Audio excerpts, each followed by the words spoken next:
Melalui Satuan Pendidikan Sanggar Kegiatan Belajar atau SKB, Dinas Pendidikan Oku mulai mengembangkan batik dengan motif khas Oku, di antaranya bunga matahari, daun kangkung, dan pucuk rebung, yang saat ini sudah diperdakan oleh Pemda Oku. Menurut Kepala Dinas Pendidikan Oku, Teddy Melwansyah, pihaknya kini mencoba mengembangkan motif batik yang ada dengan mengkolaborasikan dengan motif atau gambar lain, sehingga corak yang dihasilkan akan lebih menarik kalangan muda untuk memakai batik khas dari Oku. Saat ini seragam batik tersebut masih diproduksi dalam jumlah kecil, dan hasil produksinya saat ini dibuat seragam lalu dibagikan kepada siswa TK dan PAUD. Hari ini kita meninjau langsung pembuatan batik khas Oku, motif khas Oku. Ini dikerjakan oleh rekan-rekan kita SKB Kabupaten Ogan Komering Ulu. Nah ini contohnya ini ada 3 motif yang sudah diperdakan.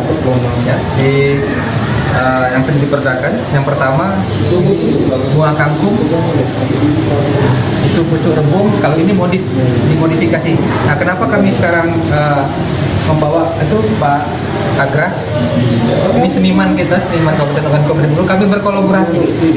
Kami berkolaborasi dengan beliau nanti antara batik cat ya, dan batik tulis. Beliau nanti yang menggambarnya sehingga tampilannya lebih menarik, lebih eye catching, dan mudah-mudahan masyarakat jadi lebih senang dan mau menggunakan batik khas Kabupaten Ogan Komering Ulu nantinya, insya Allah.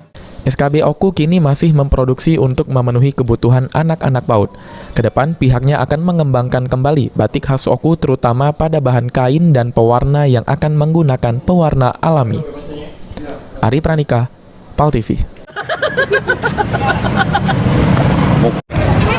Iya, Pak.